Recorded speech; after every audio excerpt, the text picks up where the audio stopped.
10 Ways for Teens to Make $1 Million.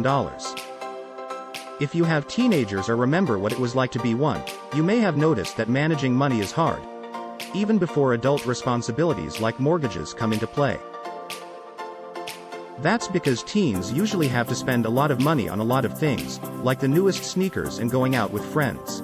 Teens also have a hard time saving for a future that seems so far away that it seems impossible. So, it can be hard to get them to put some of their spending money aside. If you want to teach your teens good money habits now and help them avoid credit card debt and other problems in the future, there are a few new books that can help. Susan Beacham and her husband, Michael Beacham, wrote OMG, Official Money Guide for Teens. Susan Beacham started the company Money Savvy Generation, which helps people learn about money. Money is hard to understand for young people and people in their early 20s. And it will get vaguer and vaguer. She says, we really need to get into their heads again and again about your choices, referring to things like online payments. How do you spend money wisely? How do you know what you need and what you want? They need to protect themselves. Danny Kofke, a teacher and personal finance author, wrote a book called A Bright Financial Future, to help kids learn about money from kindergarten through college so they can be successful in life. His 10-year-old daughter, Ava Kofke, wrote a book about money called The Financial Angel: What All Kids Should Know About Money.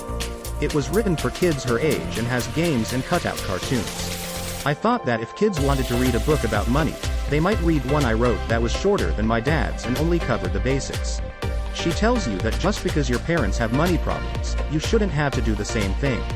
Carol McGuire, a money columnist and consumer strategist, wrote the Teen Money Manual because she thinks there isn't enough information to help young people get off to a good financial start before they have money. She says, one thing that has always driven me crazy is that we only notice people when they have money.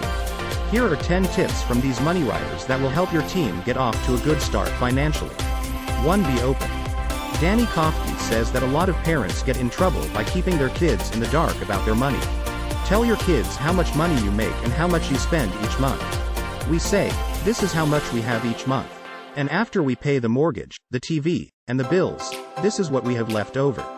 He says it like that. He and his wife say that they can't buy a new toy or electronic gadget because of their budget.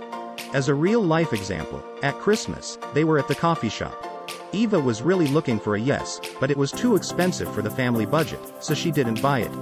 After the holiday, a few days later, the heating system in the coffee broke, and it cost about as much to fix as a Nintendo DS. I made her see. Just look at what happens. If we'd bought this instead, we wouldn't have been able to pay for the repair without the money. We would have had to put him on our credit card. He says that helped her understand what an emergency fund is and how it can be useful.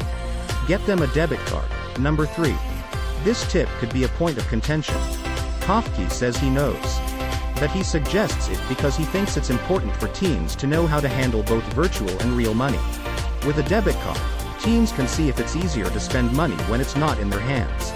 And as they get older, they can expect to have to be more careful with credit cards. People are almost done using cash. So I think it's fine to let them start experimenting with a piece of plastic, but not with your credit card. 4. Tell them to get a job and make some money. Helping neighbors with yard work is a good way for even young kids to make money. McGuire's 5-year-old son saves his birthday money, and so should her 8-year-old son. Her almost 11-year-old daughter is also starting to babysit to make money. This kind of business experience can help them get used to making and managing their own money. 5. Get into the habit of saving. McGuire says that starting to save money when you're young can help you save well for the rest of your life. This generation needs to know it more than any other.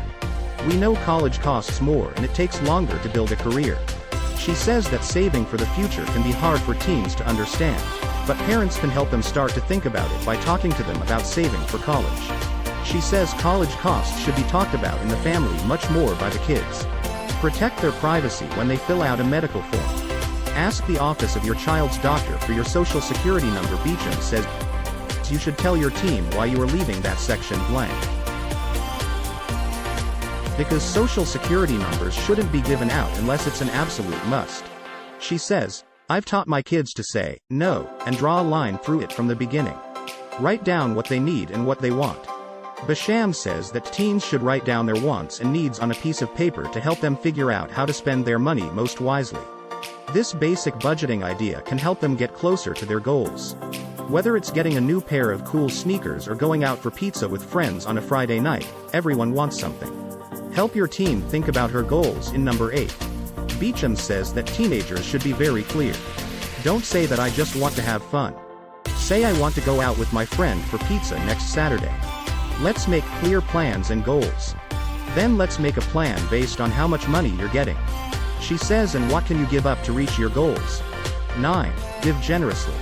Ava Kofke says that giving is the best money lesson her dad taught her. Even though my sister and I don't have much money, she says that we would give 10% of what we have to church or bring in cans of food. 10. Let them mess up and pay the price for it. Some lessons, like investing in a diversified portfolio or having an emergency fund in case of a car accident, are hard to learn until you learn them the hard way. It's all about having something at stake. Beecham says they will really get it when they have their first car accident and have to pay the $1,500 bill. So, it's important for parents to know when to back off and let their teens struggle and take care of unexpected costs on their own. How do you feel about our video? Tell me in the section below for comments. Please click that like button and subscribe to my channel before you leave. Thank you for looking.